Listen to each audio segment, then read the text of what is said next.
G'day legends, in today's video we are going to be taking a look at the mind of Tom Aspinall. Now why is that?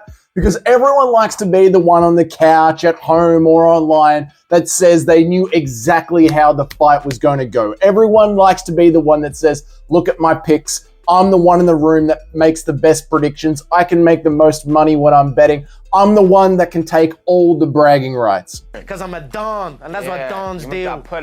But when it comes down to everything that gets said online, right, from all the fighters and the commentators, from DC to Joe Rogan, all the analysts, Michael Bisping, all the war rooms out there, it's all out there in the public domain. And there is one person that called the UFC 307 main event absolutely correctly, and that is the bloody heavyweight king, Tom Aspinall, mate. Have you ever been fingered by an MMA fighter before? Fingered? Yeah, what would it take?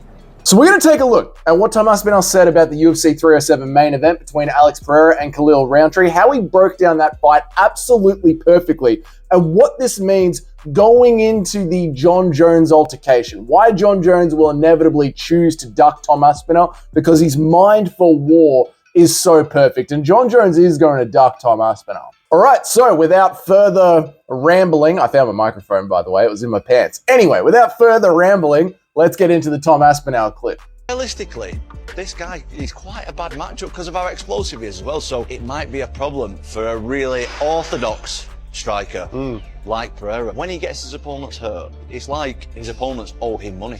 Do you know what I mean? He's like violently attacking him. No, he's a vicious man. He really is. Vicious is a great word for it. Oof. Right in his attacks are what makes him different, because he's dangerous with everything. I'm going to pause it right there. That is such a great Aspinallism, isn't it? Right there, like the viciousness. It's a great word for it. That's such an Aspinallism right there. And he also points out the variety of his attacks. And also, the variety of attacks is a great way of describing what Alex Pereira did, because he did really use an awesome variety in that finishing sequence against Khalil Rountree. It's crazy how many tools he had in the arsenal. There are some people out there, some commentators online, that like to break Alex Pereira down to, oh, he's just got a low kick and a devastating hook. And that's ridiculous. When you look at that sequence, he was throwing the kitchen sink at Khalil Rountree. He was throwing overhands, knees, jabs, moving around him. He really entered his own sort of matrix era.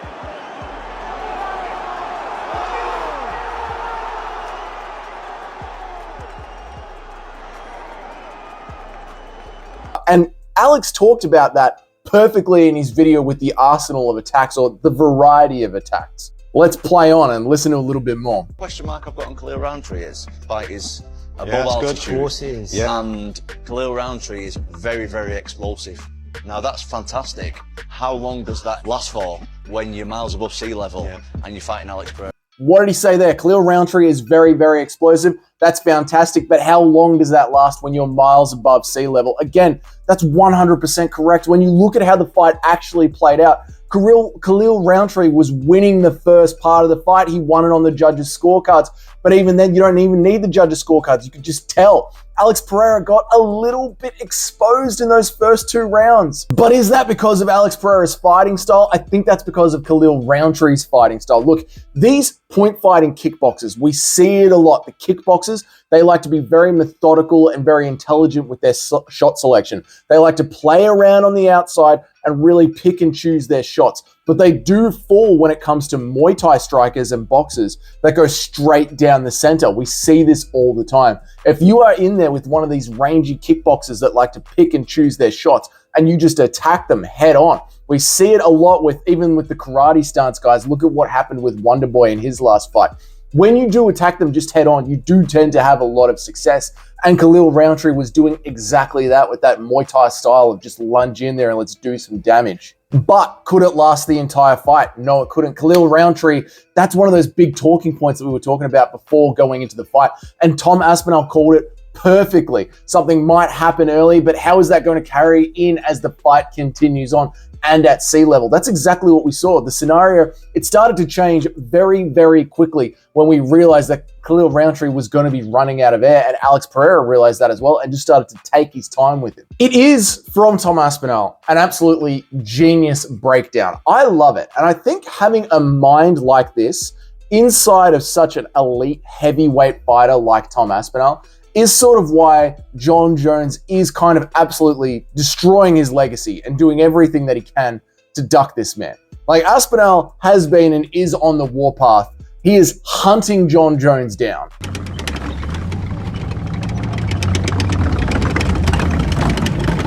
So you got a man like this who says that he wants to retire right after the Stipe fight.